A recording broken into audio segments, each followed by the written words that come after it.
أعوذ بالله من الشيطان اللعين الرجيم. بسم الله الرحمن الرحيم. الحمد لله رب العالمين، والصلاة والسلام على أشرف الأنبياء والمرسلين، خاتم النبيين، سيد الأولين والآخرين، شفيع المذنبين، وأبي القاسم محمد وآله الطيبين الطاهرين المعصومين المظلومين المنتجبين، ولعنة الله على أعدائهم أجمعين. أما بعد، فقد قال الله تعالى وتبارك في القرآن الحكيم: بسم الله الرحمن الرحيم. فأقم وجهك للدين حنيفا فطرة الله التي فطر الناس عليها لا تبدیل لخلق اللہ ذالک الدین القیم. صلوات پڑھیں محمد والا.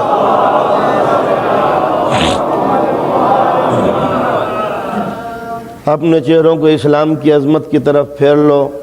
اور ہم نے فطرت انسانی کو اپنے آئین کے تحت ڈھالا ہے، اور اللہ کا قانون کسی بھی طرح دنیا میں بدلہ نہیں کرتا. یہ سلسلہ گفتگو ہے جو قرآن مجید کی آیات کی روشنی میں اس منزل تک پہنچا ہے.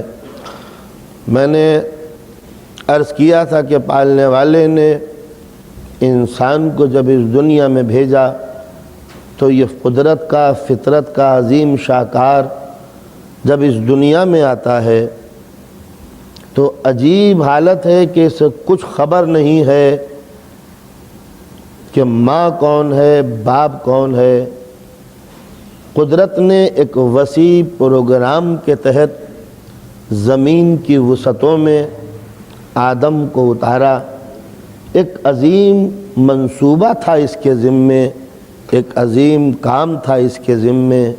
اس کے کمزور کاندھے پر وہ بار امانت تھا کہ جس کو کوئی نہ اٹھا سکا سوائے حضرت انسان کے.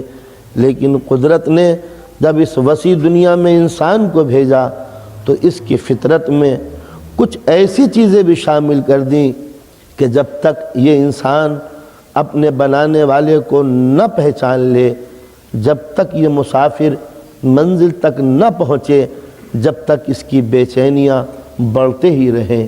ایک عجیب و غریب منزل ہے میری نگاہوں کے سامنے. انسان آتا ہے تو اس کو کچھ نہیں سمجھایا جاتا، ایکسپلین نہیں کیا جاتا کہ تجھے کیا کرنا ہے. صرف اس کی فطرت میں کچھ اچھائیاں دے دی جاتی ہیں اور برائیوں سے نفرت کا جذبہ دے دیا جاتا ہے. وہ نفس وما سواہا فالہماہا فجورہا وتقواہا قد افلح من زکاہا وقد خاب من دساہا. نفس انسانی کو ہم نے بتا دیا کہ اچھائیاں کیا ہیں، نفس انسانی کو بتا دیا کہ برائیاں کیا ہیں. بس وہ بن گیا جس نے نیکیاں حاصل کر لی، وہ بگڑ گیا جس نے برائیوں کو اختیار کر لیا. یہ تھا نفس انسانی کا بنیادی تصور. اس کو معلوم ہے کہ برائیاں کیا ہیں، اس کو معلوم ہے کہ اچھائیاں کیا ہیں. یہ اور بات ہے کہ برائیوں کا تصور بڑا دھندلا ہے، نیکیوں کی تمیز پوری طرح نہیں ہے.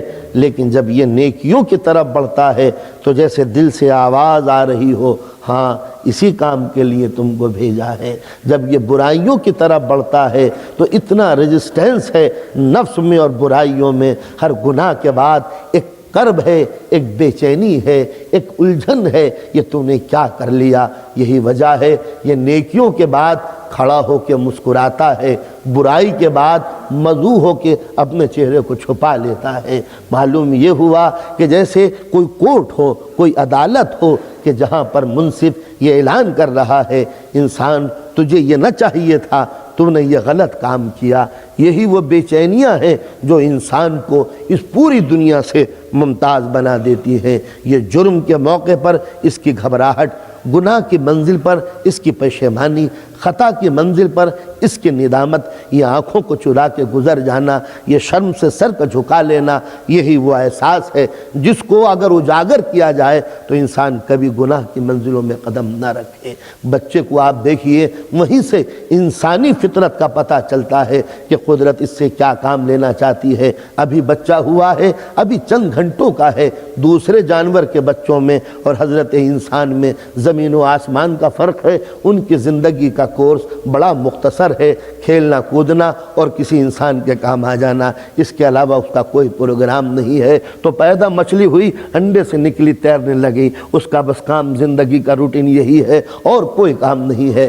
ہرن کا بچہ ہوا، چند گھنٹوں میں دوڑنے لگا۔ حضرت انسان ہوا، انہیں پتہ ہی نہیں ہے ماں کون ہے، باپ کون ہے، دوست کون ہے، دشمن کون ہے۔ معلوم یہ ہوا کہ دماغ میں کوئی الگ سے کورس نہیں ڈالا گیا، اسے کچھ دیا گیا ہے اور کچھ اسے یہیں پر سیکھنا ہے، مگر کچھ بنیادی فنڈامنٹل چیزیں اسے دے دی گئیں کہ جس کی بنا پر انسانیت کی تعمیر ہونے والی ہے۔ اب بھرپور توجہ کا میں طالب ہوں، یقیناً آپ سوچیں گے کہ میں کیا کہنے جا رہا ہوں۔ قدرت جو بنانے والا ہے اس انسان کا، وہ نگاہوں سے پوشیدہ ہے۔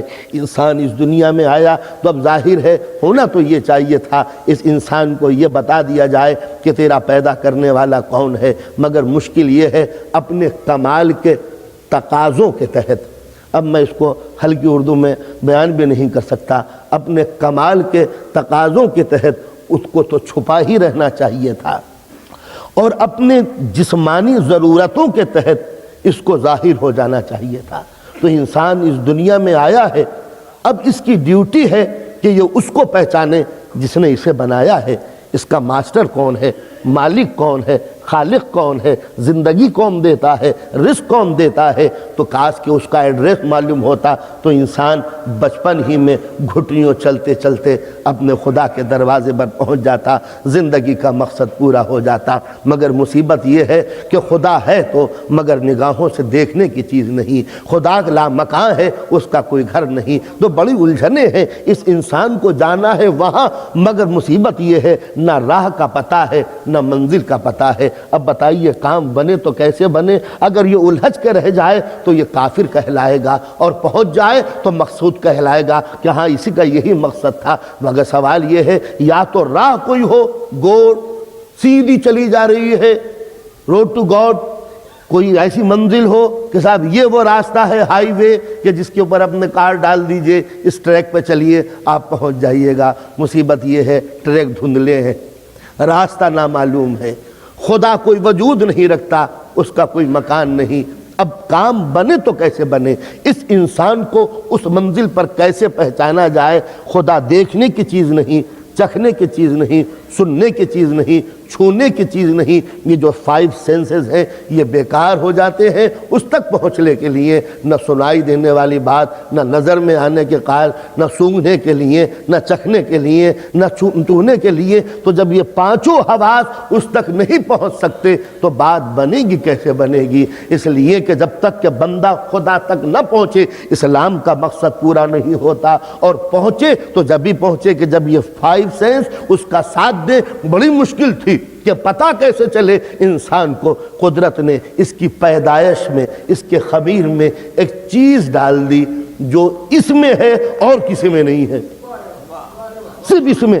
وہ یہ کہ یہ تجسس، جستجو، تلاش، بے چینی، یہ جو اس کے دماغ میں ڈالی، یہ صرف اپنے تک پہنچانے کے لیے ایک عجیب و غریب آئٹم۔ چھوٹا سا بچہ، جس کو ظاہر ہے کہ میرا سبجیکٹ ہی بچہ ہے، چھوٹا سا بچہ ماں کی گود میں، آپ کا پیارا لاڈلا، آپ گھر میں آئے، ذرا انالیسس کیجئے بچے کے ذہن کی، اور ایک مرتبہ آپ نے بچے کو کھلونا دینے شروع کیا، یہ ٹوائے، یہ کار، یہ ٹافی، چاکلیٹ، مٹھائی۔ بچہ ایک ہی چیز کو لیتا چلا جا رہا ہے بڑی خوشی سے۔ اور ایک مرتبہ آپ نے مٹھی بند کر کے یہ کہا، وہ ساری چیزیں دے رہے ہیں، ان ساری چیزوں کو دیکھ تو رہا ہے مگر یہ دیکھ رہا ہے کہ یہ پاپا کی مٹھی میں کیا چیز ہے، کہ دیکھو ہم یہ نہیں دیں گے۔ اب وہ ساری نعمتیں جو آپ نے دی ہیں وہ ایک طرف اور یہ بند مٹھی ایک طرف، اب بچے کی نگاہیں اسی طرف لگی ہوئی ہیں کہ مٹھی کے اندر ہے کیا۔ یہ چھوٹی سی مثال ہے۔ میں تقریر کر رہا ہوں، لاؤڈ اسپیکر لگے ہوئے ہیں، ٹیلی ویژن سیٹ ہے۔ ایک مرتبہ تقریر کرتے کرتے میں چپ ہوا، میں نے آپ کو آواز دی، ذرا ادھر آئیے، آپ آئے، میں نے آپ کے کان میں کچھ کہہ دیا، اب پورا مجمع یہ کوشش کر رہا ہے کیا بات کہہ دی،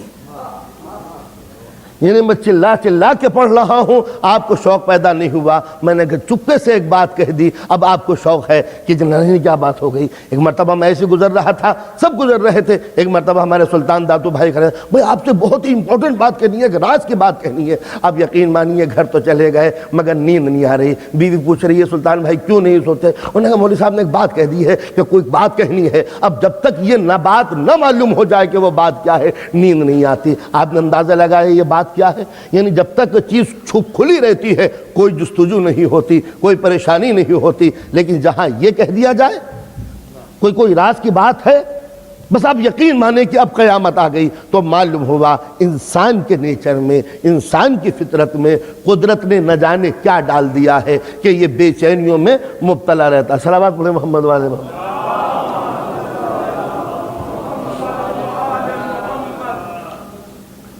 آپ نے دیکھا کہ جب تک کہ وہ بلیک بورڈ سب نے دیکھ نہ لیا جب تک کہ کسی کو سکون نہیں ہوا۔ یہ ہے فطرت انسانی کہ جب تک کہ پردہ نہ اٹھ جائے، جب تک انسان بے چین رہتا ہے کہ پتہ نہیں کیا بات ہے، یہ کیا بات ہو گئی۔ تو یہ ہے فطرت انسانی، اور قدرت کو اسی فطرت سے، اسی نیچر سے فائدہ اٹھانا تھا، اس لیے کہ پیدا کرنے والے نے پیدا تو کر دیا مگر انسان کے اوپر یہ نہیں لکھا کہ یہ کس کا بنایا ہوا ہے، میڈ بائی کون۔ تو اب ظاہر ہے کہ اب یہ میڈ بھائی کون، تو اب یہ تک مسئلہ پیدا ہوا، کس نے بنائے، تو قدرت تو چھپا ہوا ہے، تو ظاہر کیسے ہو۔ تو انسانوں کو آزاد تو کر دیا مگر دماغ میں ایک چنگاری سی ڈال دی کہ انسان جب تک کہ مجھے پا نہیں لے گا بے چین رہے گا۔ اب انسان اپنی الجھنوں کو ایکسپلین نہیں کر پاتا کہ میں بے چین کیوں ہوں۔ اب اس انسان کے سامنے بہت سے آپ ایپل رکھ دیجئے کہ آپ کھائیے، ظاہر ہے کہ آپ کھاتے چلے جائیں گے لیکن الجھنیں اپنی جگہ پر رہیں گی۔ عالیشان قسم کی ایک کار لے لیجئے، ایک بنگلہ لے لیجئے، بہترین قسم کا ایک اسٹور آپ کو کرا دیں گے، دکان لے لیجئے، کاروبار لے لیجئے، ٹیکل ٹافی لائف گزاریے، کلب میں جائیے، جتنی بھی زندگی کی مسرتیں ہوتی ہیں انسان وہ حاصل کرتا چلا گیا۔ جتنی سرمایہ کی ضرورت ہے ہم دینے کے لیے تیار ہیں۔ یاد رکھیے اگر انسان کی زندگی کا مقصد کھانا پینا ہوتا تو ہر انسان کھا پی کے مطمئن ہو جاتا۔ انسان کا مقصد اگر ٹریکل ٹافی لائف میں زندگی گزارنا ہوتا تو مسرت کی زندگی گزار کے مطمئن ہو جاتا۔ انسان کی زندگی کا مقصد اگر لگزری لائف ہوتا تو انسان لگزری لائف گزارنے کے بعد مطمئن ہو جاتا۔ مگر دوستو ایک جملہ کہوں گا، کلب میں جانے کے بعد، شراب پینے کے بعد، سیکس کو پوری طرح مطمئن ہونے کے بعد، کھانے پینے کے بعد، اچھے سے اچھا گاڑی استعمال کرنے کے بعد، یورپ کے رنگین زندگی میں اپنے آپ کو ڈبونے کے بعد اگر انسان مطمئن ہو جاتا تو آج امریکہ کی نئی نسل ہپی نہ بنتی۔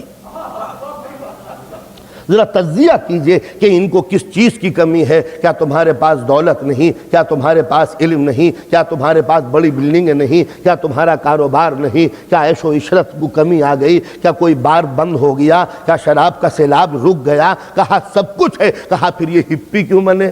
کہا اس کو ہم نہیں بتا سکتے کہ ہپی کیوں بنے، مگر اب سوٹ پہننے کو جی نہیں چاہتا، اب عیش و عشرت کے اندر زندگی گزارنے کو جی نہیں چاہتا۔ جی اچھا اگر وہی ڈھونڈنے کے لیے بنے تھے تو اس تک پہنچنے کے بعد تو بے چینیاں ختم ہو جاتی، مگر مصیبت یہ ہے کہ اس کے بعد بھی بے چینیاں ہوئیں۔ کسی نے بتا دیا کہ ہیروئن کا استعمال کرو تو طبیعت تمہاری صحیح ہو جائے گی، انہوں نے ٹیبلٹ پہ ٹیبلٹ کھائی مگر پھر پریشانیاں بڑھنے لگیں۔ کسی نے کہہ دیا کہ ہندوستان چلے جاؤ، وہاں بہت ہی شانتی نظر آتی ہے، وہاں سکون ہی سکون ہے، وہ وہاں پر بھی چلے گئے۔ کوئی بنارس گیا، کوئی تبت گیا، کوئی افغانستان گیا، کوئی کشمیر کی وادیوں میں بھٹکا۔ یقین مانیے آپ سب سے پوچھئے کیا مطمئن ہو گئے؟ لیکن ہر ہپی کا نشہ استعمال استعمال کرنا خود اس بات کا ثبوت ہے کہ اگر سکون مل گیا ہوتا تو یہ نشہ استعمال نہ کرتے۔ نشہ کیا ہے؟ سکون کو فریب دینے کا دوسرا نام ہے۔ جب انسان بے چین ہوتا ہے تو ذرا سکون پانے کے لیے تھوڑا سا پی رہا ہوں، تو اگر ظاہر ہے کہ سکون پانے کے لیے پی رہے ہو تو پینے کے بعد تو سکون ہو جانا چاہیے تھا۔ کہاں تو سکون مل گیا؟ کہاں مل گیا ہوگا؟ تو سوال یہ ہے کہ سکون ہے کہاں، جسم میں یا دماغ میں؟ تو دماغ میں ہے الجھنے، تو جب آپ نے اس کو سلا دیا شراب پلا کر تو یہ کیسے کہہ سکتے ہیں کہ سکون مل گیا؟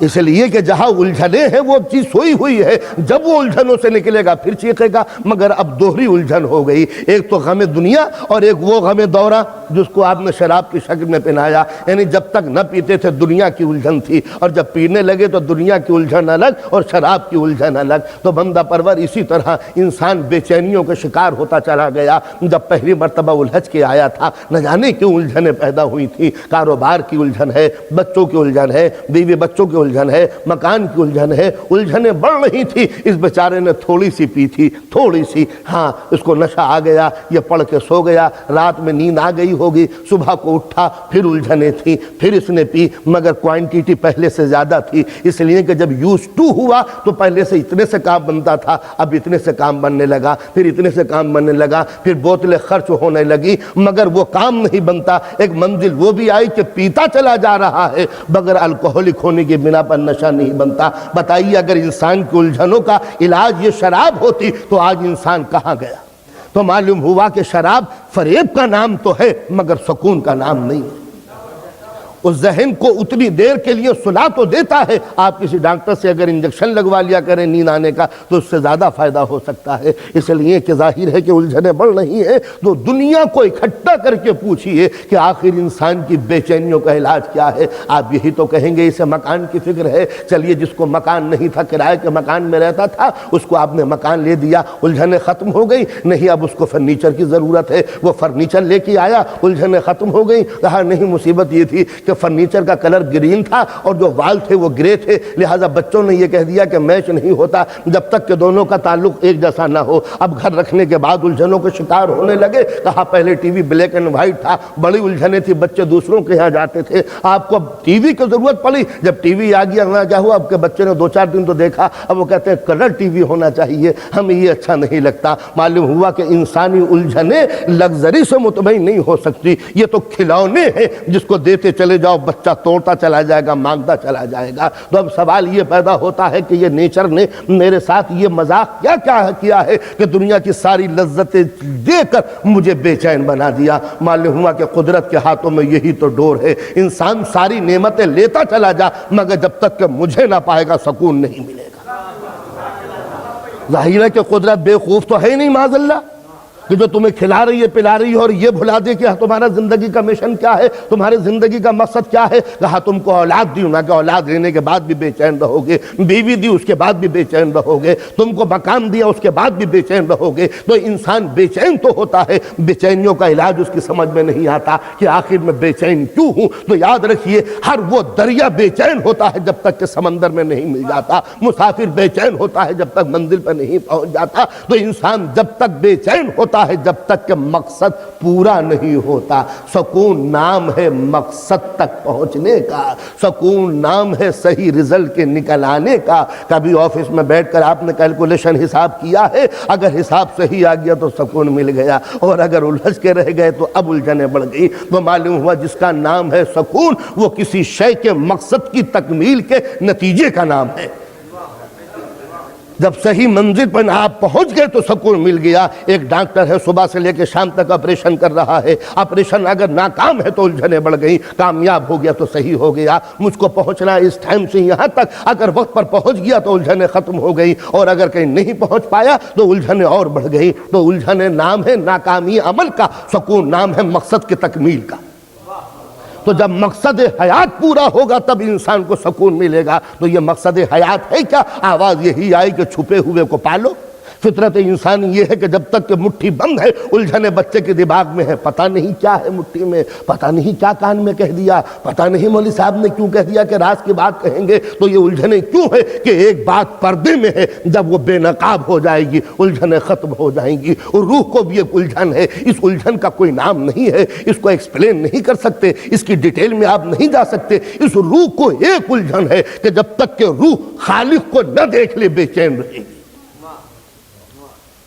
تو کیا وہ دیکھنے کی چیز ہے؟ تو کسی نے مولا سے پوچھا تھا، مولا خدا کو دیکھا ہے؟ آپ نے خدا کو دیکھا ہے؟ علی مرتضیٰ نے کہا تھا بغیر دیکھے خدا کی میں عبادت نہیں کرتا، جس خدا کو دیکھ نہ لوں اس کی عبادت کیسے کروں گا؟ مولا آپ نے خدا کو دیکھا ہے؟ کہاں اس کو نگاہیں نہیں دیکھتی، دل دیکھتا ہے۔ کہا دیکھا ہے آپ نے؟ کہا ایسا دیکھا ہے کہ اگر پردے ہٹا دیے جائیں، ذرا مولا کے جملے عجیب و غریب انداز کے ہیں، اتنی فلسفی ہے، اگر پردے ہٹا دیے جائیں، یہ جملے بار بار سنتے ہوں گے آپ مولا کے، پردے ہٹا دیے جائیں تو میرے یقین میں کوئی کمی نہ آئے۔ کیا مطلب؟ یعنی اگر خدا کو کسی دن میں بے نقاب دیکھ لوں، شیک ہینڈ کر لوں، بات چیت کر لوں، ملاقات ہو جائے تو جتنا مجھے یقین دیکھنے کے بعد ہوگا اتنا ہی یقین جب ہے جب کہ میں نے اسے نہیں دیکھا۔ تو یہ ہے دل کی قوت مولا کائنات کی۔ تو جب انسان اس منزل پر پہنچ جاتا ہے کہ اس کو دیکھ لیتا ہے دل کی نگاہوں سے، تب اس کو قرآن کہتا ہے نفس مطمئنہ، مطمئن روح۔ اور جب تک نہیں دیکھتا وہ مضطرب اور بے چین ریسلیسنس کی پوزیشن میں رہتا ہے۔ تو یہ بے چین کب رہتا ہے؟ جب خدا کو نہیں پاتا۔ سکون کم ملتا ہے جب خدا کو پا لیتا ہے۔ یہ ہے صحیح معنوں میں اسلام کی اصل تھیوری کہ جب تک کہ تم خدا کو نہیں پاؤ گے جب تک کہ بے چین رہو گے۔ کیوں؟ اس لیے کہ ہم نے تمہیں فری بنایا ہے، چھوڑ دیا ہے، لیکن یاد رکھو چھوڑا نہیں ہے، ڈور میرے ہاتھوں میں ہے، چلے جاؤ مگر جب تک کہ مجھے نہیں ڈھونڈو گے بے چین رہو گے۔ ورنہ تم تو فطرت اور نیچر کو بیوقوف بنا کے دنیا سے گزر جاتے کہ کھایا پیا مگر اڑ گئے۔ یہ بالکل اس ذاکر کی طرح جس کو آپ نے انوائٹ کیا ہو، اسے بلایا ہو، ٹکٹ بھیجا ہو، ایئرپورٹ پہ گئے ہو، ریسیو کیا ہو، رکنے کے لیے مکان دیا ہو، کھانے پینے کے لیے غذائیں دی ہو، ہر قسم کی ٹرانسپورٹ کا انتظام کیا ہو، مگر جب مجلس کا وقت ہوا انہیں کہا مولانا کو بلا لو، انہوں نے کہا وہ تو چلے گئے لندن گھومنے آئے تھے، ختم ہو گئے۔ آپ نے ٹکٹ بھیجا کیوں تھا آنے جانے کا؟ ایک ہی طرف کا بھیجا ہوتا۔ آئے ان کا منشا یہ تھا کہ اپنا دو چار دن ہم لوگ گھومے پھرے چلے گئے، ان کو مجلس پڑھنے کی ضرورت کیا ہے؟ تو آپ کہیں گے یہ دائرہ بیوقوف بن گیا۔ تو آپ یقین بالکل اسی انداز سے قدرت نے اسے بلایا، اسے زندگی دی، اس کے ذہن کی تسکین کے لیے سامان دیا، اس کی نسل بڑھانے کے لیے اولاد دی، ذہن کو خوش کرنے کے لیے شریک حیات دی، سر چھپانے کے لیے مکان دیا، کھانے کے لیے غذائیں دی، زمین کی نعمتیں اس کے لیے وقف ہو گئیں، یہ بہتے ہوئے دریا اس کی فراوانی یہ تباہ کے لیے تھے، ہر حلاوت لیے ہوئے پھل اس کی زندگی اور اس کی زبان کے ذائقے کے لیے تھا، اس کی نگاہوں کے لیے نظارے بنا دیے، اس کے چلنے کے لیے سبزہ بچھا دیے، اس کے جسم کے لیے لباس کی تسکین کی۔ ہر دو تمنا جو دل میں پیدا ہو رہی ہے پہلے سے دنیا کے اسٹاک روم میں وہ چیز موجود ہے، اور یہ کھا پی کے ایک مرتبہ چل دیا کہ اوکے۔ اور جو اصل فطرت کا کام تھا وہ ادھورا رہ گیا، تو یہ فطرت کو بیوقوف بنانا نہیں ہوا تو کیا ہوا؟ ایک مرتبہ قدرت نے کہا ساری نعمتیں لے لے، مگر ہر نعمت کے کھانے کے بعد اگر یاد نہ کیا تو بے چین رہے گا، بے چین رہے گا۔ تو یہی ہے وہ اسلام کی تھیوری۔ آپ یہ نہ سمجھیں کہ خدا ہے نہیں تو کام بن گیا ہمارا۔ جب تک انسان نہ پائے گا جب تک کہ بے چین رہے گا۔ الا بذکر اللہ تطمئن القلوب، اللہ کے ذکر کو کرو تو دکھے ہوئے دل کو سکون مل جائے گا، بے چینیاں ختم ہو جائیں گی۔ کب؟ کہ جب اللہ کے ذکر کو اپنی زبان پہ لے کے آؤ گے۔ معلوم ہوا کہ آزاد دماغ کے لیے، فری مائنڈ کے لیے ایک ہی سبب سکون ہے کہ اگر یاد کرتے چلو تو زندگی سکون سے گزر جائے گی، اور کہیں تم نے اگر یاد نہیں کیا تو دنیا میں جتنے بھی خدا کے وجود کے منکر رہے ہیں، دنیا سے اٹھے ہیں تو بے چین رہے ہیں۔ میں وقت خراب نہیں کروں گا، ان لیڈروں دلوں کے بیان سے کہ جب دنیا سے جا رہے ہیں تو الجھنوں میں شکار رہے ہیں، جنہوں نے اپنے روح کے مقصد کو پورا نہیں کیا، دنیا میں چاہے وہ خوش ہو لے مگر جب دم نکلے گا تو بے چینیاں بتا دیں گے جیسے زندگی میں ناکامیاب ہوئے ہیں۔ لیکن جنہوں نے زندگی کے مقصد کو پا لیا،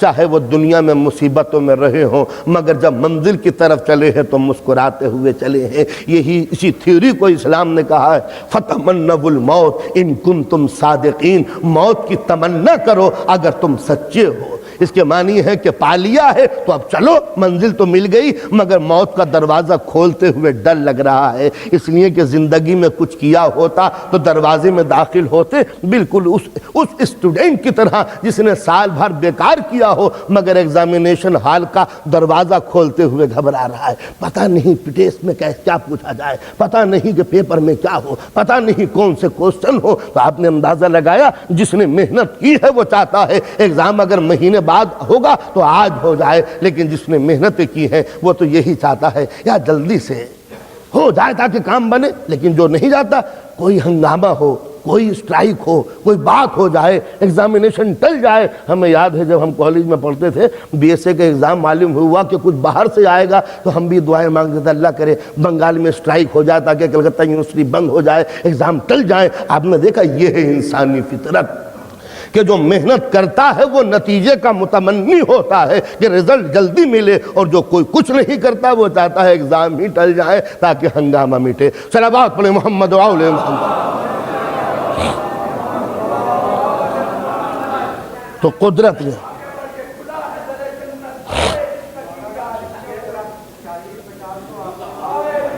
جو حضرات اوپر آنا چاہے وہ فوراً آ جائیے، سب آپ کے بھائی کھڑے ہوئے ہیں، سب جلدی 2 منٹ کے اندر، دیر لگانے کی ضرورت نہیں ہے۔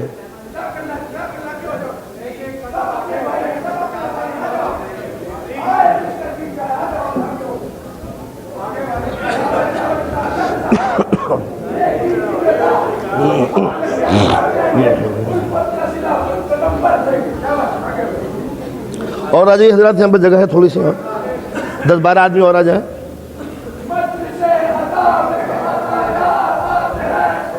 یہ دروازہ کھول دیا کسی نے، دروازہ کھول دیا۔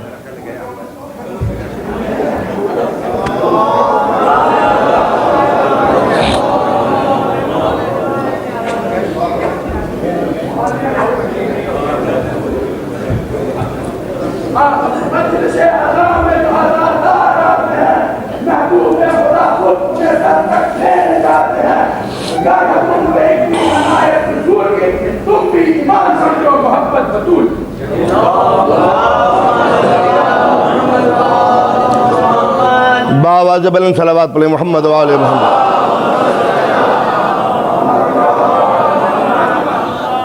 تو عرض کر رہا تھا کہ انسانی فطرت میں قدرت نے کچھ بنیادی چیزیں ایسی داخل کی ہیں کہ جب تک انسان اس کو پا نہ لے یہ بے چین رہے گا۔ تو ظاہر ہے کہ ہمیں اسی فطرت سے اندازہ لگانا چاہیے کہ اسلام کی بنیادی باتیں کیا ہیں۔ تو سب سے پہلے تو اس کا وجود ہے کہ انسان کیسے پہچانے اسے جس کے لیے یہ سارے ہنگامے ہیں کہ انسان پہچان لے تو اصل میں انسان کی قدر و قیمت ہے۔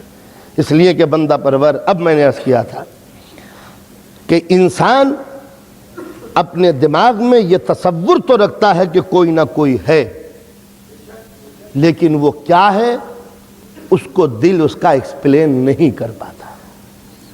ہر انسان کے ذہن میں یہ تصور ابھرتا ہے، چاہے کہیں کا بھی ہو، کہ کوئی نہ کوئی چیز تو ہے، لیکن جب کوئی سمجھانے والا نہیں ہوتا تب وہ دل کے بہلانے کے لیے پتھر بناتا ہے۔ یہ پتھر ہیں کیا؟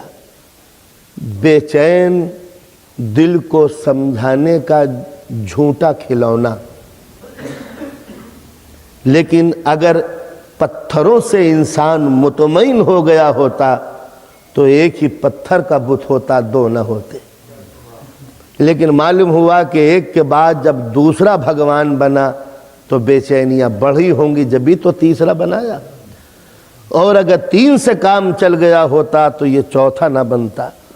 4 سے کام بن گیا ہوتا تو خانہ کعبہ میں ایک بت ہوتا، 360 نہ ہوتے، اور 360 سے بھی کام بن گیا ہوتا تو ہمارے ہندوستان میں 33 کروڑ بھگوان نہ ہوتے۔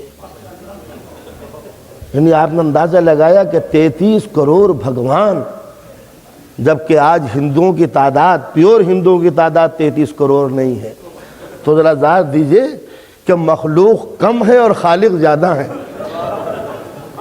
یعنی جب ایک خدا بھی ایک بندے کو نہ بنا سکے، یہ تو آج ہے، اور اب سے آپ 6000 سال پہلے جب یہ تھیوری بنی تھی کہ 33 کروڑ بھگوانوں کی جائے مندروں کے اندر آواز لگائی جاتی ہے کہ 33 کروڑ بھگوانوں کی جائے، تو میرے خیال سے چند ہزار ہوں گے پورے بھارت میں جب 33 کروڑ انسان کے ذہن میں آئے تھے۔ تو آپ نے اندازہ لگایا کہ انسان کتنا بے چین تھا کہ پتھر کے بت بناتا چلا گیا، لیکن جتنے یہ بت بناتا چلا جائے گا ثبوت ملتا چلا جائے گا کہ اگر اس کے دماغ میں خدا کا تصور نہ ہوتا تو یہ بتوں کی کثرت کیوں ہوتی، اور اگر پتھروں سے کام چل گیا ہوتا تو یہ جانوروں کی پوجا کیوں کرتا، جانوروں سے مطمئن ہو گیا ہوتا تو یہ بہتے ہوئے دریا کے قریب کیوں آیا، اگر بہتے ہوئے دریا کی فراوانی نے اس کے دماغ پر کچھ بھی چھینٹے ڈالے ہوتے تو یہ برگد کی گھنی چھاؤں کے نیچے عقیدے کے ڈیرے کیوں لگانے لگا۔ معلوم ہوا کہ انسان یہ ساری چیزیں بناتا چلا جاتا ہے، مگر ایوولوشن ایک منزل پہ آیا، نہیں یہ خدا نہیں ہے، شاید یہ ہوا خدا ہو، شاید یہ سورج خدا ہو، شاید یہ چاند خدا ہو، چاہے یہ ستارے خدا ہو، یہ سارے گھروندے انسان بناتا چلا جا رہا تھا صرف خدا کو سمجھنے کے لیے۔ بس جب انسان بے چین تھا کہ کس طرح اس کو پالوں، تو ایک مرتبہ جب پتھروں کا راج تھا تو دیکھا کہ ایک شہر ہے، ایک ٹاؤن ہے، اس کی گلی سے ایک بچہ گزر رہا ہے، اس کے ہاتھ میں ایک رسی ہے، رسی کے اندر ایک بت بندھا ہوا ہے، وہ گھسیٹتا چلا جا رہا ہے۔ اس بیچارے کو آرڈر ملا ہے چچا کی طرف سے، ابراہیم جا کے اس پتھر کو بت کو بیچ آؤ۔ اب ظاہر ہے کہ جب اسی گھر میں رہنا ہے تو کیا کریں، ایک طرف چچا کا حکم ہے وہ بھی ماننا ہے، ایک طرف خدا کا حکم ہے وہ بھی انجام دینا ہے۔ نظر بچی، ابراہیم کا بچپن ہے، 9-10 برس کے ہیں، رسی ایک مرتبہ پتھر میں باندھی اور گھسیٹتے ہوئے چلو، لے لو خدا، لے لو خدا، نہ فائدہ پہنچاتا ہے نہ نقصان۔ اس سے بڑھ کر تبلیغ کا کون سا ذریعہ ہوگا کہ جو پوجنے کے موڈ میں بھی تھے وہ بھی اب پوجنے کے لیے تیار نہیں، خدا ہے جو گھسٹتا چلا جا رہا ہے۔ یہ وہ تو طریقے کہ انسان کے دماغ کے لیے۔ ایک مرتبہ ابراہیم سے پوچھا گیا کون ہے خدا، انہوں نے کہا میں اس ستاروں کو خدا مان لو، بڑے اچھے ہیں، بڑے چمکدار ہیں، مگر جب صبح ہوئی اور ستارے ڈوب گئے تو اسی قوم سے کہتے ہیں جنہوں نے ستاروں کے آگے رات بھر پوجا کی تھی، بتاؤ یہ خدا کہاں غائب ہو گئے؟ تو انہوں نے کہا غائب تو ہو گئے، کہا ڈھونڈو۔ تو اگر کام بن گیا ہوتا تو مطمئن ہو جاتے، میاں گئے ہوں گے کہیں آرام کرنے کے لیے۔ تو معلوم ہوا کہ چاند کی پوجا شروع ہوئی، ذرا یہ بڑا ہوا ہے، اور جب چاند بھی ڈوب گیا تو پھر کہا سورج کو پوجو یہ بڑا ہے، اور جب رائزنگ سن پوجا جانے لگا تو دن بھر تو سر جھکتے رہے، شام ہوئی اور سورج ڈوب گیا تو عقیدہ بھی غرق ہو کے رہ گیا۔ ابراہیم نے کہا اس کو کیوں مانتے ہو جو ڈوب جائے، اس کو سر کیوں جھکاتے ہو جو چھپ جائے، اس کو خالق کیسے کہتے ہو جو گہن جس کو لگ جائے۔ یہ سچا تھوڑا سا تبلیغ کا طریقہ جو جناب ابراہیم کی شکل میں دنیا کے سامنے آتا رہا، مگر مقصد ایک ہے کہ اگر انسان کے دل میں بے چینیاں نہ ہوتی پانے کے لیے تو کبھی انسان پر تبلیغ کا اثر نہ ہوتا۔ اس دور میں بھی انسان کو آپ کمیونسٹ بنا دیجئے، اسے دہریہ بنا دیجئے، اسے لادینی سیکولرزم کی تبلیغ کیجئے، اسے تبلیغ کیجئے کہ کوئی خدا نہیں ہے، مگر جب یہی کمیونسٹ، یہی دہریہ، یہی خدا کا منکر جب لیلن کی قبر کے سامنے جاتا ہے تو ٹوپی اتار کے سر کو جھکا دیتا ہے۔ کیا مطلب؟ وہ طاق عقیدت جس میں خدا کو ہٹا دیا تھا کمیونزم نے، وہاں پر لیلن کو لا کے بٹھا دیا۔ معلوم ہوا یہ عقیدت کا طاق کبھی خالی نہیں ہوتا، کبھی لیلن آتا ہے، کبھی کیپٹل جیسی کتاب رکھی جاتی ہے، کبھی نیشنلزم لا کے رکھا جاتا ہے، کبھی عربزم کا بھوت لا کے رکھا جاتا ہے۔ غرض انسان خدا کی تلاش میں پھر رہا ہے، اور جب خدا اسے نہیں ملتا تو کہیں سیمائیں ہیں، کہیں سرحد ہے، کہیں بارڈر ہے، کہیں زبان ہے، کہیں اردو ہے، کہیں گجراتی ہے، کہیں ہندی ہے، کہیں انگریزی ہے، کہیں کلرڈ ہے، کہیں قومیتی ہے، کہیں پروونشلزم ہے۔ یہ ہے وہ خدا کہ جو انسان بنا لیتا ہے۔ مقصد کیا ہے اس کا؟ کہ پبلک نہ پہچان پائے کہ خدا کون ہے، اور الجھن یہ ہے کہ جب تک کہ نہ پائے گا جب تک کہ انسان بے چین رہے گا۔ یہ ہے تصور۔ تو اب ظاہر ہے کہ جتنی شدت سے خدا کا انکار ہوتا ہے اتنی ہی شدت سے خدا کا اقرار ہوتا ہے۔ تم انکار کرتے چلے جاؤ اور اقرار ہوتا چلا جائے گا۔ در حقیقت یہ انکار بھی ایک اقرار کی دوسری شکل ہے۔ خدا نہیں ہے جو یہ کہتے ہیں، اس کا دل خود کہہ رہا ہے کہ کوئی تو ہے جس کی بنا پر اتنی جلدی سے انکار کر دیا۔ تو بندہ پرور یہ بنیادی تصور تھا۔ اب آئیے ذرا ہم تحقیق کی منزل پہ آگے بڑھتے ہیں۔ بچے کا ذہن ہے، کچھ نہیں معلوم کہ کیا ہے، مگر قدرت نے بتا دیا، پہچاننے کا طریقہ تجھ کو میں بتاؤں گا۔ ذرا انالیسس کیجئے، چھوٹا سا بچہ 2 یا 3 برس 4 برس، کچھ نہیں معلوم سیاست کیا ہے، پولیٹکس کیا ہے، عراق نے حملہ کیا ہے یا ایران نے حملہ کیا ہے، انڈیا الگ ہے یا پاکستان الگ ہے، اسے کچھ نہیں معلوم، بچہ ہے۔ آپ ہیں اس پورے کمرے میں اور کوئی نہیں ہے، ایک بچہ اور ایک آپ نے چپکے سے چھپ کے ایک پیچھے سے تھپڑ مار دیا اس کے۔ بچے نے غور سے دیکھا کہ یہ تھپڑ آیا کہاں سے، یہ تماچا مارا کہاں؟ پورے روم میں کوئی نہیں ہے سوائے ان چچا کے اور میرے۔ بچے نے رونا شروع کیا اور آپ کو گھورنا شروع کیا۔ ذرا دماغ میں ذرا انالیسس کیجئے، یہ بچے نے آپ کو کیوں گھورا؟ چھوٹا سا بچہ بول نہیں سکتا مگر جانتا ہے کہ یہ تماچا اس بزرگوار نے مارا ہے۔ کہا تم نے دیکھا ہے؟ بچہ نہیں جانتا کہ دیکھا ہے، چھپ کے مارا ہے، مگر بچے کے دماغ میں یہ بات ہے کہ کوئی کام خود بخود نہیں ہوتا جب تک کہ اس کا کرنے والا کوئی نہ ہو۔ چھوٹی سی بات تھی یہ تو۔ بچہ یہ بھی سمجھ سکتا تھا کہ یہ خود لگ گیا ہوگا، لیکن کوئی بچہ بھی چاہے وہ کتنا ہی چھوٹا کیوں نہ ہو یہ سوچتا ہی نہیں ہے کہ یہ تماچا خود بخود لگ گیا ہوگا۔ مارا ضرور ہے، اور جب کمرے میں کوئی نہیں ہے سوائے چچا کے دور کس نے مارا؟ چاہے یہ پوری تقریر اور اسپیچ بچہ نہ دے مگر نگاہیں سب بتا رہی ہیں کہ بغیر چچا کی حرکت کے غور یہ ہاتھ خود بخود نہیں ہو سکتا۔ یہی اسلام کا بنیادی اصول ہے کہ جب انسان 2 برس کا ہوتا ہے، جب بولنا پوری طرح نہیں جانتا مگر اس کے روح میں یہ بات ہے کہ بغیر کیے ہوئے کوئی کام خود بخود نہیں ہوتا، اسلام اسی پوائنٹ کو انلارج کرتا ہے۔ دیکھو جب بچے تھے تو تمہارا یہ عقیدہ تھا کہ بغیر کام کرنے والے کے کوئی کام خود بخود نہیں ہوتا، تو جب تماچا نہیں لگتا بغیر لگانے والے کے تو پوری کائنات کیسے بن سکتی ہے بغیر بنانے والے کے؟ یہ تھا بنیادی تصور۔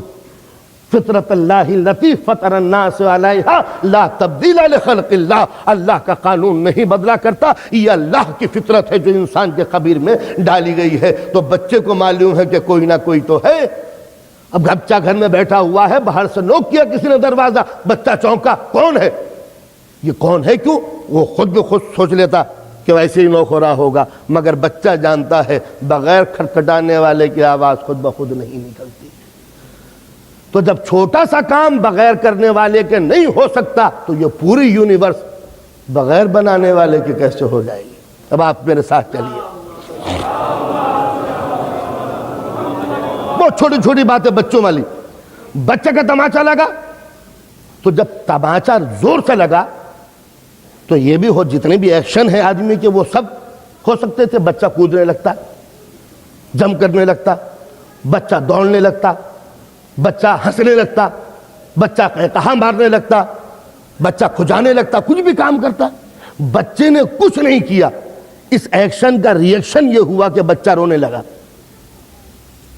بچہ رونے لگا، سوال یہ ہے کہ یہ تماچا کھا کے بچہ رویا کیوں، بچہ ہنسا کیوں نہیں؟ سوچتے چلے جائیے۔ بات یہاں تک پہنچی کہ یہ رونا صحیح معنوں میں عدالت کی ڈیمانڈ ہے کہ مجھ پر ظلم ہوا ہے، فیصلہ ہونا چاہیے۔ یاد رکھیے یہ رونا نہیں ہے، یہ احتجاج ہے کہ مجھ پر ظلم ہوا ہے تو کوئی نہ کوئی انصاف کرے اس کا۔ اگر انصاف کا تصور نہ ہوتا تو بچہ کبھی تماچا کھا کے نہ روتا۔ معلوم ہوا ہے کہ ہر انسان کی بنیاد میں یہ بات ہے کہ عدالت کا فیصلہ ہونا چاہیے۔ تو معلوم ہوا کہ دو چیزیں انسان کے دماغ میں ڈالی گئی، ایک تو ایگزسٹنس آف گاڈ، تو کوئی نہ کوئی ہے، اور اسی کے ساتھ ہی ساتھ عدالت کا فیصلہ بھی ہونا چاہیے۔ اسی لیے ہمارے اصول دین میں پہلے توحید ہے، بعد کو عدالت ہے۔ یہ بچہ رو رہا ہے کہ فیصلہ ہو، ورنہ کبھی بچہ نہ رو تو ہنستا کودنے لگتا، لیکن رونا بتا رہا ہے کہ فیصلہ ہونا چاہیے۔ تو جب بچپن میں تھوڑی سی تکلیف سہ کر یہ عدالت کا مطالبہ کر رہا ہے، تو کیا آخرت میں کوئی عدالت نہ ہوگی جو دکھے ہوئے دلوں کو انصاف دے سکے؟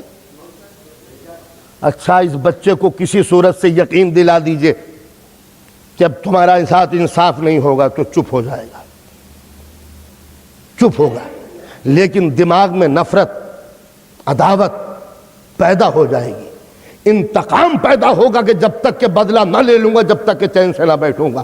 معلوم ہوتا ہے کہ دنیا میں اگر انتقامی کارروائیاں روکنی ہے تو عدالت قائم کرو، اور عدالت قائم نہ ہوئی تو انتقام در انتقام، ریونج کے سلسلے میں دنیا ختم ہو جائے گی۔ چلیے اگلا اسٹیپ، بچے نے تماچا کھایا اور ایک مرتبہ کھا کے چلا، صوفہ سیٹ رکھا ہوا ہے اس سے کچھ نہیں کہا، ٹیلی ویژن جس کو رات دن دیکھتا ہے اس سے کچھ نہیں کہا، گھر کا کوئی اور سامان ہے اس سے کچھ نہیں کہا، باہر گاڑی کھڑی ہوئی ہے بچے نے اس سے کچھ نہیں کہا، اور بھی ایک آدمی آیا ہے اس سے کچھ نہیں کہا، بچہ ماں کے پاس جا کے رونے لگا۔ سوال یہ پیدا ہوتا ہے کہ پہلی بات تو یہ کہ بچے کے دماغ میں ڈیمانڈ ہوئی کہ عدالت ہونی چاہیے، لیکن یہ کہ عدالت ہو کہاں، فیصلہ کون کرے، عدل کون کر سکتا ہے، جسٹس کے لیے، انصاف کے لیے جاؤں کس کے پاس؟ بچہ کسی کے پاس نہیں گیا، اس کے پاس گیا جس کی ممتا سے اسے امید ہے، اس کے پاس گیا جس سے رحم کے توقع ہے، اس کے پاس گیا کہ جس سے امید ہے انصاف کی۔ تو سوال یہ پیدا ہوتا ہے بچے تو نے کیسے سمجھا کہ ماں تجھے انصاف دلائے گی؟ بچے نے کہا جو رزق دے رہی ہو کیا وہ انصاف بھی نہیں دے گی؟ اس لیے کہ رزق دینا، زندگی دینا خود اس بات کا ثبوت ہے کہ اگر یہ عادل نہ ہوتی تو مجھے رزق کیوں دیتی؟ تو جس رزق کو پا کے اندازہ لگا لیا کہ عدالت کا تقاضا ہے، جب ہی تو روتا ہوں تو ماں دودھ پلا دیتی ہے۔ تو بچہ نہ باپ کے پاس گیا، نہ چچا کے پاس گیا، نہ بہن کے پاس گیا، اس کے ننھے سے دماغ میں یہ تصور ہے کہ دنیا میں اگر عدالت کسی سے وابستہ ہے تو ماں کے دامن سے وابستہ ہے۔ کیوں؟ اس لیے کہ اس کا تعلق رحم سے ہے۔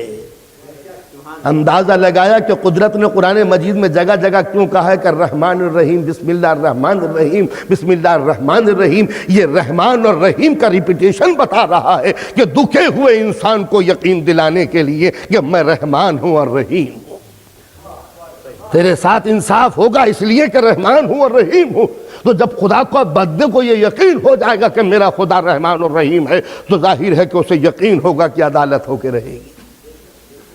تو معلوم یہ ہوا کہ انسان پہلے کسی کرنے والے کا تصور، کسی فاعل کا، کسی اندیکھی طاقت کا یقین کرتا ہے، پھر عدالت کا مطالبہ کرتا ہے۔ بچہ ماں کے پاس گیا، ماں کسی طرح اس نے بتا دیا کہ انہوں نے مجھے مارا ہے۔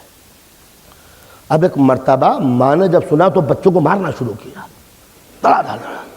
اب وہ حیرت سے دیکھ رہا ہے کہ جن پہ تکیہ تھا وہی پتے ہوا دینے لگے، جس سے رحم کی امید تھی وہی ظالم بن گئی، جس سے انصاف کا مطالبہ کیا تھا وہی بے رحم بن گیا۔ تو اب انسان کے دل کے اندر ایک مرض پیدا ہوتا ہے مایوسی کا۔ مایوسی کا مرض وہ ہے کہ زندگی بھر انسان کو سکون نہیں ملتا۔ جو یتیم بچے ستائے جاتے ہیں وہ بڑے ہونے کے بعد مطمئن نہیں ہوتے، کبھی ان کے چہرے پر زندہ مسکراہٹ نہیں آتی، اسی لیے کہا گیا ہے کہ یتیم کو نہ ستانا۔ سرکار دو عالم کی حدیث ہے کہ جب بچہ آئے تو اسے پیار کرنا اپنا بیٹے کو، لیکن بیٹے کو پیار کر رہے ہیں اور سامنے سے یتیم آ جائے تو بیٹے کو پیار نہ کرنا، اسے اتار دینا۔ کیوں؟ اس لیے کہ کہیں اس کے ممتا کی لہریں بیدار نہ ہو جائیں۔ تو یتیم کا ستانے والا اس دنیا میں کبھی خوش نہیں ہوتا۔ جبرائیل امین سے پوچھا سرکار دو عالم نے، اے جبرائیل وہ کون سی منزلیں ہیں کہ تمہارا دل بھی تڑپ جاتا ہے؟ کہا اللہ کے رسول دو منزلیں ہیں جہاں مجھ جیسا ملک کا دل بھی تڑپ جاتا ہے۔ کہا کون سی؟ کہا جب کوئی بے خطا اپنی بیوی کو طلاق دیتا ہے اور ایک جب کوئی یتیم کو ستاتا ہے۔ تو آپ نے اندازہ لگایا یہ ہے تصور انصاف کا۔ تو بچہ ماں کے پاس چلا، ماں اپنی کچھ مجبوریوں کی بنا پر باہر نہیں جا سکتی، فرض کیجئے وہ پردہ نشین ہے، نہیں جا سکتی، تو اب وہ کیا کرے گی؟ اپنی طرف سے کسی کو نمائندہ ریپریزنٹیٹیو بنا کے بھیجے گی۔ اب ذرا سوچئے، ماں کے پاس عدالت کا فیصلہ، انصاف ملنا چاہیے، اب ماں اپنا نمائندہ بنا کر بھیج رہی ہے اپنی طرف سے کسی کو۔ انصاف سے بتائیے ماں کس کو نمائندہ بنائے گی؟ ایک ظالم گنڈا گزر رہا تھا، اس نے ماں نے بلایا ذرا اسو سننا، یہ میرے بچے کو مارا ہے، ذرا جا کے انصاف پوچھنا کہ کیوں مارا ہے۔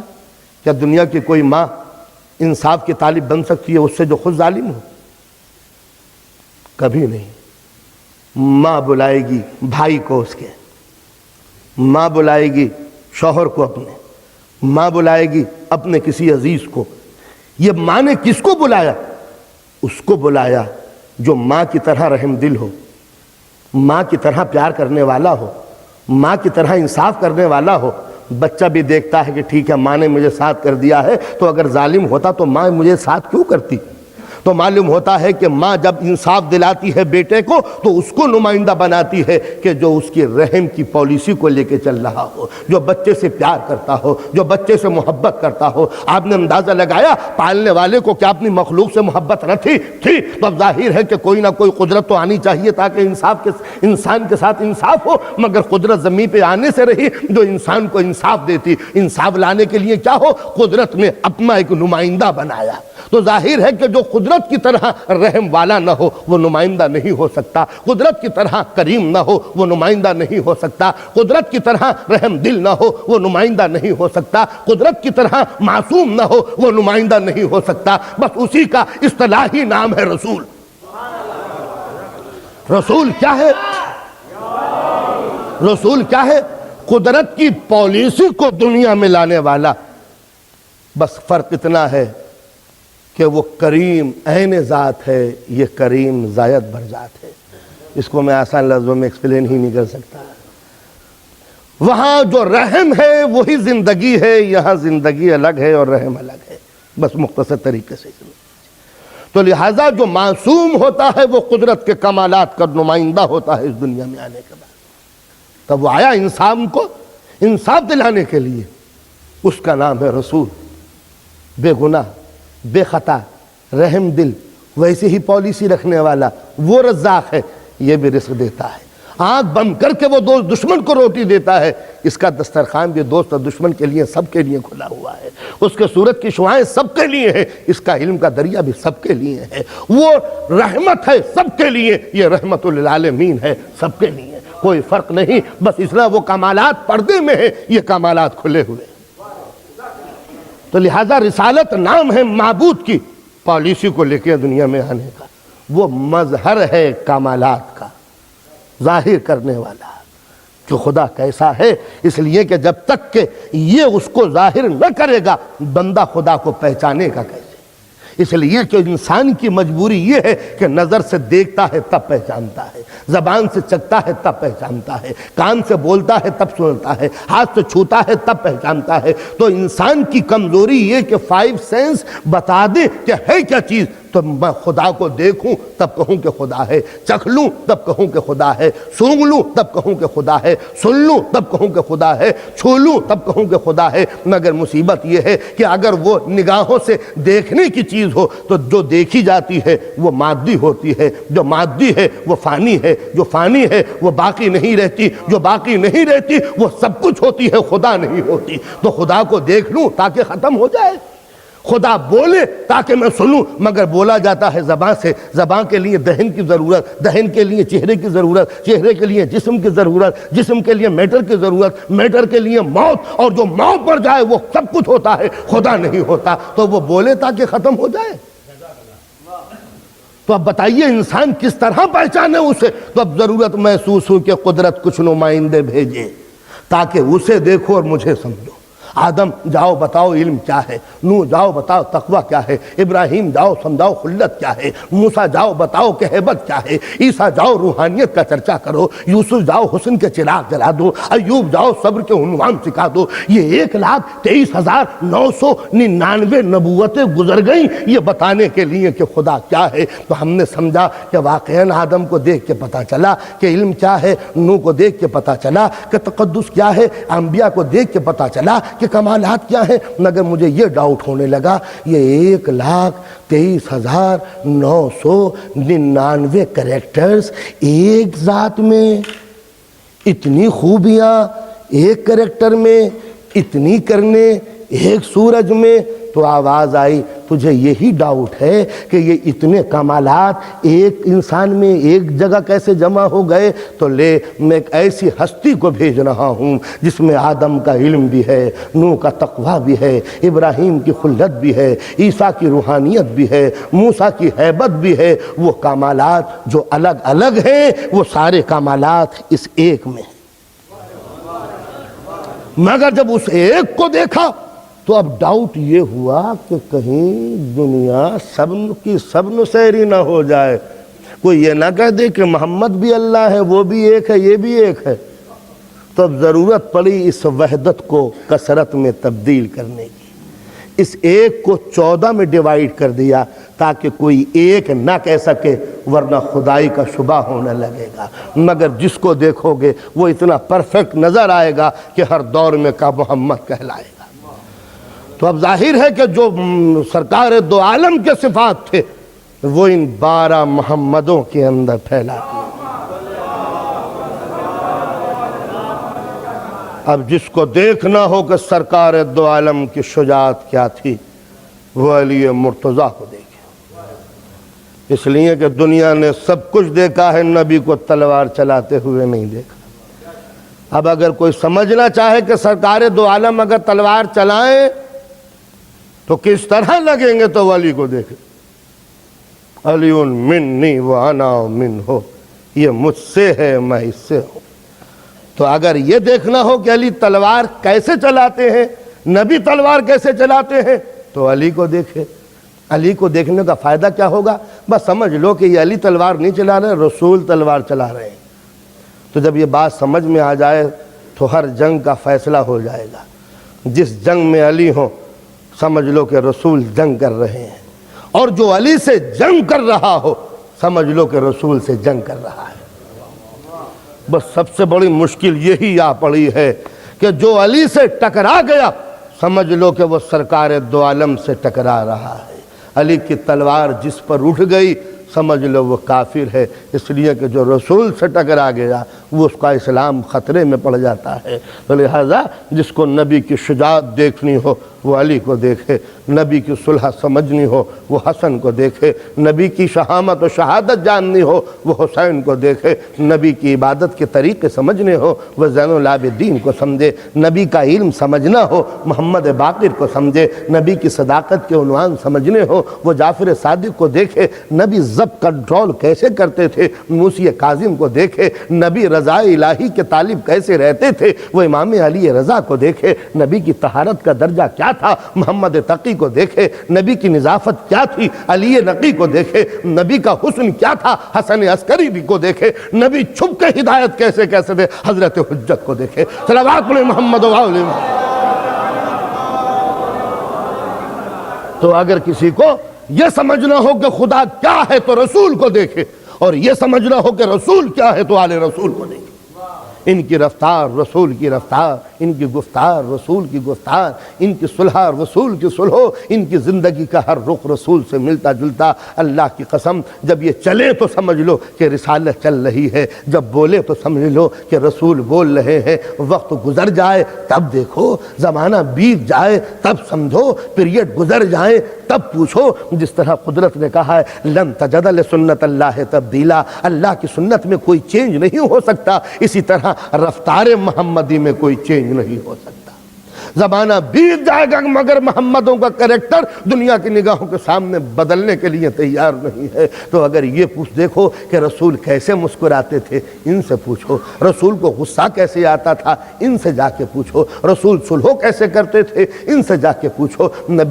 نبی کی نماز میں حالت کیا ہوتی تھی، ان سے جا کے پوچھو۔ جب ان سے جا کے پوچھو گے تو پتہ چل جائے گا کہ صحیح معنوں میں رسول کی صحیح سیرت کیا تھی۔ تو رسول نے زندگی کے بہت سے رخ سمجھائے ہیں، کچھ رخ باقی رہ گئے ہیں جن کو یہ سمجھائیں گے۔ بس صحابہ کرام میں اور اولاد رسول میں اتنا ہی فرق ہے کہ صحابی اس بات کو جانتا ہے جس کو رسول کر چکے، صحابی اس چیز کی رپورٹ دے گا جو رسول کہہ چکے، صحابی اس چیز کو بیان کر سکے گا جس کو رسول بیان کر سکے۔ لیکن یہ کوئی صحابی نہیں جانتا کہ وہ کام کیا ہے جو رسول نے نہیں کیے۔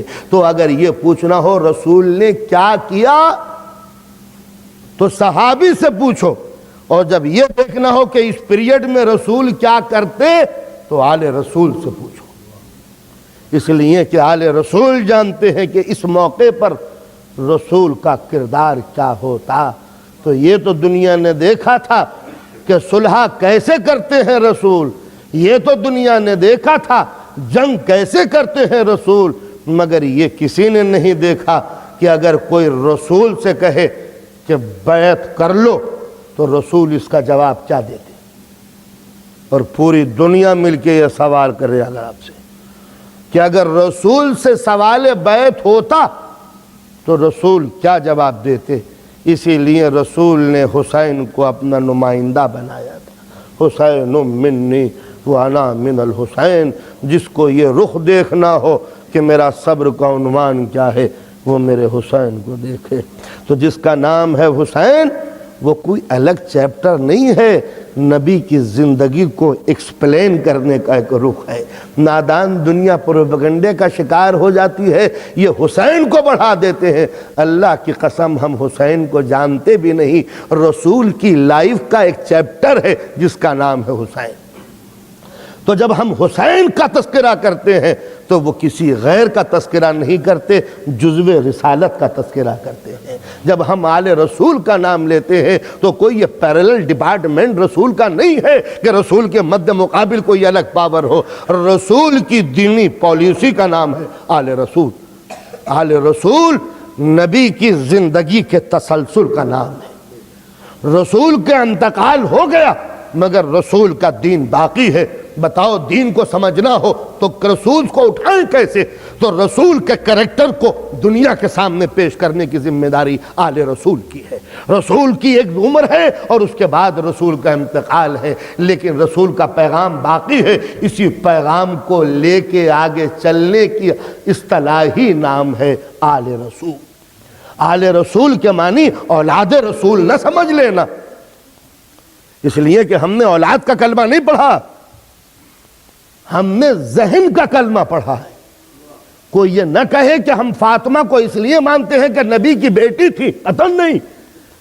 بیٹی ہونے کی بنا پر سیدہ قابل عظمت نہیں ہے، رسول کی معصومانہ پالیسی کا نام ہے سیدہ۔ حسن اور حسین یہ نبی کے نواسے ہونے کی بنا پر قابل عزت نہیں ہے۔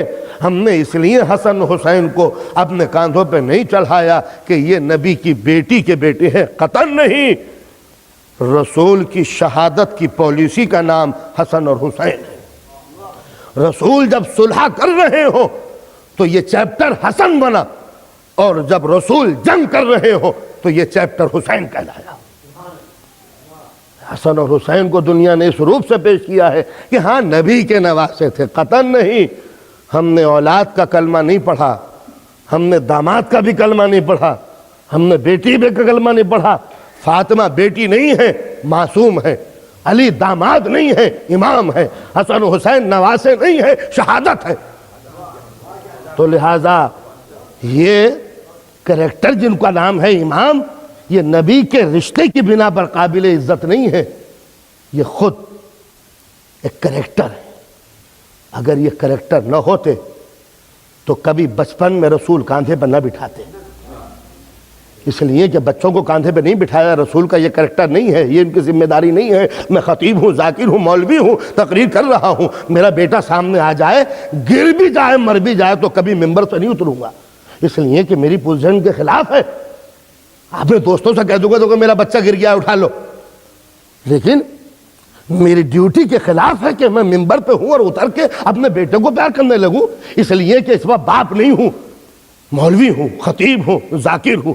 تو جب مجھ جیسا خطا کار مولوی اپنے بیٹے کی طرف توجہ نہیں دیتا تقریر کے دوران میں، تو سرکار دو عالم کا نواسہ اگر گر جائے تو یہ حق رسول کو نہیں پہنچتا کہ ممبر سے اتر کے مجمع کو چیر پھاڑ کر کے اپنے بچے کو لے کے ممبر پہ بٹھا کے یہ کہیں پہچانو یہ ہے حسین۔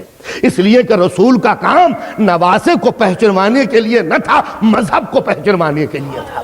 تو رسول نے یہ نواسہ نہیں پہچانوایا، یہ دین پہچانوایا ہے۔ صلوات پڑھیں محمد و آل محمد۔ پہچانو یہ ہے حسین۔ اس لیے کہ نواسے کو کاندھے پہ نہیں بٹھایا جاتا، رسول کے کریکٹر کے باہر ہے۔ رسول دنیاوی رشتوں کے اندر مذہب کو نہیں لاتا، یہ اس کی ڈیوٹی کی الگ بات ہے۔ یہی وجہ ہے کہ نبی نے حالت نماز میں سجدے میں پشت پر بٹھا کر دنیا کو بتا دیا، نواسا ہوتا تو سر اٹھا لیتا، یہ دین ہے، سر اٹھاؤں تو کیسے اٹھاؤں؟ نواسا ہوتا تو سر اٹھا لیتا، بچہ گرتا گر جانے دو، بچے رات دن گرا کرتے، کون سی نئی بات ہے۔ بلکہ رائٹر تعریف لکھتا کہ سرکار دو عالم کی نماز کا کیا حالت کہ بچہ گر گیا مگر پرواہ نہ کی۔ تو بتاؤ جب تعریف ہوتی ہے اب تعریف ہے کہ سجدے کو طول دے دیا اور نبی نے سر نہیں اٹھایا۔ معلوم ہوتا ہے کہ نواسا نہیں تھا، بیٹی کا بیٹا نہیں تھا، اسلام تھا کاندھے پر۔ تو جب رسول کی پشت پر اسلام ہو، رسول کی پشتوں پر دین ہو، رسول کے کاندھوں پر سجدوں کا وقار ہو، رسول کے کاندھوں پر نماز کی آبرو ہو، رسول کے کاندھوں پر سوز اذان ہو، رسول کے کاندھوں پر آبرو اقامت ہو، رسول کے کاندھوں پر اسلام کا مستقبل ہو، رسول کے کاندھوں پر جنت کی بہاریں ہو، رسول کے کاندھوں پر جنت کا سردار ہو، تو رسول سر کیسے اٹھا دیں گے؟ جبکہ خود حسین رسول کو معلوم ہے کہ یہ میرا ایک سجدہ ہے جو اپنی جگہ پر، اور اسی سجدے کے ساتھ ایک اور بھی سجدہ ہے جو اپنی جگہ پر۔ رسول نے سر اٹھایا ہے، مگر دنیا میں ایک اور بھی ہے کہ جس نے سر نہیں اٹھایا۔ اس لیے کہ سر تو جب کہتے کہ اٹھا لیا جب سر مرضی سے اٹھتا، لیکن جب حالت سجدہ میں سر کٹ گیا تو میں کہتا ہوں اب قیامت تک حسین کا سر زمین پہ ہے۔ اب تو یہ جب ہی اٹھے گا جب رسول اٹھائے گا۔ اب یہ سر جو کربلا میں حسین نے رکھا تھا اب یہ اٹھا نہیں، یہ سر نہیں اٹھا، یہ تو جب اٹھے گا جب قیامت بپا ہو جائے گی۔ یہ سر جب اٹھے گا جب میزان نصب ہوگی، یہ سر جب اٹھے گا جب مسند عدالت الہیہ بٹھائی جائے گی، یہ سر تو جب اٹھے گا کہ جس وقت تمام مخلوق جو آدم سے لے کر آخر وقت تک آئی ہے اکٹھی کی جائے گی، اور اس وقت اہل محشر قطار در قطار کھڑے ہوں گے۔ ایک مرتبہ منادی کرے گا، محشر والو اپنی اپنی آنکھیں بند کر لو، اپنی اپنی آنکھیں بند کر لو، اس لیے کہ سرکار دو عالم کی بیٹی کی سواری آ رہی۔ ادھر جناب معصومہ روز حشر برآمد ہوں گی، ادھر سیدہ آئیں گی۔ میری سمجھ میں نہیں آتا کہ جب سیدہ چل رہی ہوں تو کون سا نبی بیٹھا رہ جائے گا۔ اس لیے کہ جب سرکار دو عالم سیدہ کی تعظیم کے لیے اٹھ گئے تو رسول نہیں اٹھے، رسالتیں اٹھ گئیں، اور جب رسول کے ساتھ رسالتیں اٹھ گئیں تو امامتوں نے تعظیم کی۔ اور جس وقت جناب سیدہ آئیں گی تو ایک مرتبہ پایا تخت الہی کو پکڑیں گی اور ایک مرتبہ آواز دیں گی، پالنے والے تیری عدالت کا واسطہ معبود، انصاف لینے کے لیے آئی ہوں، انصاف لینے کے لیے آئی ہوں۔ ایک مرتبہ مفسرین کہتے ہیں سیدہ ایک پھٹا ہوا ماما پیش کریں گی پالنے والے، یہ میرے حسین کا ماما ہے جس کو ظالموں نے تلواروں سے ٹکڑے ٹکڑے کر دیا۔ اور ایک پھٹا ہوا پیراہن، یہ پالنے والے یہ میرے حسین کا وہ کرتا ہے کہ جس پر 1951 زخم لگے ہیں، اور جہاں یہ دو چیزیں پیش کریں گی معصومہ ردا اٹھائیں گی، کچھ کٹے ہوئے بازو ہیں، کریم یہ میرے عباس کے بازو ہیں، کریم یہ میرے عباس کے بازو ہیں، اور جب عباس کے بازو دکھائیں گی ایک مرتبہ سیدہ آغوش کا رخ پلٹیں گی، ایک ننھا سا لاشا، اے کریم اے معبود یہ میرے علی اصغر کا ننھا سا لاشا ہے، اے کریم میں تجھ سے انصاف مانگنے کے لیے آئی ہوں، اے میرے معبود کیا ایک چلو بھر پانی کے لیے میرے بچے کے گلے پر تیر لگانا ممکن تھا؟ آپ نے اندازہ لگایا، سیدہ نے سارے مقدمات کی کارروائیاں پیش کر دی، گویا خود معصومہ کی نگاہوں میں علی اصغر کی شہادت اتنی عظیم تھی کہ یہ پایا عدالت الہی کو ایک مرتبہ ہلا کے کہا معصومہ نے، معبود میرے بچے کو ذبح کر دیا۔ اے دوستو حدیث پڑھی کہ جب کسی مومن کا دودھ پیتا بچہ دنیا سے مر جاتا ہے، جب کسی مومن کا دودھ پیتا بچہ اس دنیا سے گزر جاتا ہے تو حوریں اس بچے کو، مومن کے بچے کو لے جا کر معصومہ کی خدمت میں پیش کرتی ہیں، بی بی تمہارے چاہنے والے کا ایک بچہ تھا، ماں سے جدا ہو گیا ہے، تو معصومہ کی خدمت میں وہ بچے رکھے جاتے ہیں۔ اس حدیث کی روشنی میں پوچھتا ہوں، جب حوریں آئی ہوں گی، اے شہزادی ایک بچہ ہے جو آپ کی خدمت میں پیش کرنا چاہتے ہیں، اور معصومہ نے دیکھا ہوگا میرے رباب کا بچہ گلا چھدا ہوا، اندازہ لگائیے معصومہ کے دل پر کیا گزری ہوگی۔ ارباب ازا اولاد والو، یہ وہ بچہ تھا رباب کا جو 10 رجب کو پیدا ہوا، مولا 28 رجب کو لے کے چلے، سیدہ کہ یہ بہو گود میں اپنا چھوٹا سا بچہ لیے ہوئے جس کی عمر کل 18 دن تھی، مدینے سے جناب رباب چلی ہیں۔ پھر وہ دشواریاں، وہ راہ گزار راستے، وہ گرم ہوائیں، وہ چلتی ہوئے لوؤں کے چھکڑ، وہ طوفان، اور شہزادی کی گود میں یہ اسلام کا ننھا سا مستقبل معصومہ پہنچی ہے۔ ایک تاریخ کا عجیب جملہ ہے کہ 7ویں محرم سے پانی بند ہو گیا، 7ویں تاریخ سے پانی بند ہو گیا، مگر تاریخ نے جملہ لکھا ہے کہ 6 محرم سے علی اصغر کی دودھ بڑھائی ہو گئی، اس لیے کہ جس وقت یزید کا لشکر آنا شروع ہوا ہے کربلا کے اندر، تو اتنے گھوڑے سوار آئے کہ خوف کی بنا پر رباب کا دودھ خشک ہو گیا۔ گویا حسین کے سپاہی 7ویں تاریخ سے پیاسے تھے، اور 6 محرم سے علی اصغر کو کم سے کم ماں کا دودھ تو نہیں ملا ہوگا۔ یہ علی اصغر اسلام کا سرمایہ، دل پر کیا گزری ہوگی۔ شب عاشور کی ایک مصیبت پیش کر دوں، سکینہ در خیمہ پر خالی کوزہ لیے ہوئے ہے، حسین گزر رہے ہیں، ایک مرتبہ بچی نے باپ کو دیکھا، بڑھ کے ماں باپ کا دامن تھام لیا، بابا بڑی پیاس لگ رہی ہے، ایک جملہ کہا ہے، بیٹی ذرا صبر کرو، سونے کی کوشش کرو لاڈلی۔ سکینہ نے عجیب جملہ کہا، بابا میں سونے کی کوشش تو کرتی ہوں، مگر کیا کروں بابا، جب میں سونے جاتی ہوں مجھے ایسا معلوم ہوتا ہے جیسے کوئی بیوی سر کے بالوں کو کھولے ہوئے اس طرح روتی ہے جیسے کسی ماں کی گود میں اس کے بچے کا دم نکل جائے۔ اے بابا یہ کون عورت ہے جو میرے سرہانے بیٹھ کر اس طرح روتی ہے؟ میرے لال، میرے لخت جگر، اے بابا یہ کون ہے؟ مولا نے کہا، سکینہ ارے تم نے اپنی دادی سیدہ کو نہیں پہچانا؟ یہ تمہاری دادی ہیں جو تمہارے پاس رونے کے لیے آتی ہے۔ سکینہ نے عجیب جملہ کہا، بابا بڑی پیاس لگتی ہے، تو مولا نے کہا تھا، سکینہ پیاس زیادہ لگ رہی ہے؟ ہاں بابا بہت زیادہ پیاسی ہوں۔ کہا بیٹی جاؤ علی اصغر کے خیمے میں دیکھ لو، شاید پانی مل جائے۔ سکینہ دوڑتی ہوئی پہنچی کہ شاید میری ماں نے پانی علی اصغر کے لیے رکھا ہو۔ دوڑتی ہوئی سکینہ گئی تھی، مگر تھوڑی دیر کے بعد جب آئی تو سر جھکا ہوا ہے، قدم آہستہ آہستہ رکھ رہی ہے۔ بابا میں سمجھ گئی، آپ یہی تو بتانا چاہتے ہیں کہ جب بھیا علی اصغر پیاسا ہے تو اور کس کو پانی ملے گا؟ عزاداران امام مظلوم، یہ وہ شہید تھا، یہ وہ مجاہد تھا جو پیاسا رہا علی اکبر کے ساتھ، عباس کے ساتھ، ماں اور بہنوں کے ساتھ، سب سے چھوٹا مجاہد۔ اور ایک وقت وہ بھی آیا عصر عاشور، جب حسین کا دامن خالی ہو گیا، جب بھتیجے اور بھانجے اس دنیا سے گزر گئے، حسین کا کوئی ساتھی نہ رہا، تو اب حسین نے آخری آواز دی، حل من ناصر ینصرنا، ارے کوئی ہے میرا مددگار، کوئی ہے میرا ناصر۔ اور آپ نے سنا ہوگا سیدانیوں میں کوہرام مچ گیا، علی اصغر نے خود کو گہوارے سے گلا دیا، حسین کو خبر دی گئی، بھیا تم نے مجاہد مانگا تھا، علی اصغر نے خود کو گہوارے سے گلا دیا، لاؤ میرے بیٹے کو میرے ہاتھوں پر دے دو۔ حسین نے اس قرآن امامت کو اپنی آغوش میں لیا، کعبہ کا دامن کیا، اس طرح حسین نے جلتے ہوئے سورج کی روشنی سے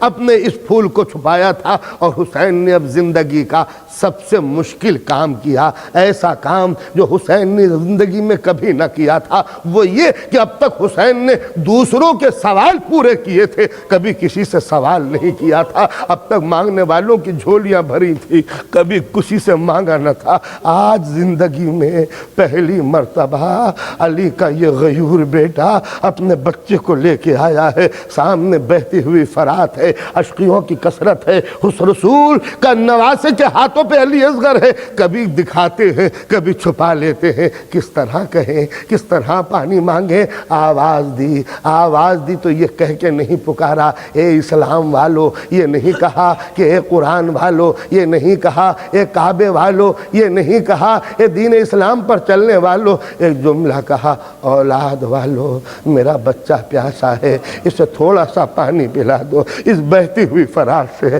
تھوڑا سا پانی مل جائے۔ سوال تھا، سوال ختم ہوا اور حسین کو جواب بھی مل گیا، اتنا سخت جواب کہ کبھی حسین علی اصغر کی میت کو دیکھتے ہیں، کبھی ہرملا کو دیکھتے ہیں، حسین کیا کریں، ننھے سے بچے کے گلے پر لگا ہوا تیر، وہ بھی زہر میں ڈوبا ہوا۔ حسین نے سوچا لاؤ ماں کو دکھا لوں، خیمے میں لے جا کے ماں اور بہنیں دیکھ تو لے۔